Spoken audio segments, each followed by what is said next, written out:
চলো বলে ঝিঙ্গা গাছে ভিড় লাগাই দিব গাছের গোড়ায় এবার মজা ও তুই জামাই খাবি ও তুই দেওয়ার খাবি ও তুই ভাসুর খাবি আস্তে আস্তে দাদা এবং মায়েরা বলুন তো জামাই খাবি পিটি খাবি দেওয়ার খাবি ভাসুর খাবি সব খাই দিল একটা ঝিঙ্গার জন্য তো মায়েরা কেউ বলতে পারবেন কোন গাইলে বাকি রইল বলুন তো মায়েরা ও তুই ভাতারে খাবি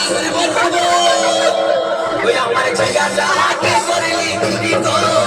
আমার ঝিঙ্গাটা হাতে করলি চুরি আমার ঝিঙ্গাটা হাতে করলি ও যাও আমার ঝিঙ্গাটা হাতে করলি চুরি বংশী গদর কাটি কালকে যাবে আমার ঝিঙ্গাটা হাতে করলি চুরি গো আমার ঝিঙ্গাটা হাতে করলি চুরি ওই আমার ঝিঙ্গাটা হাতে করলি চুরি গো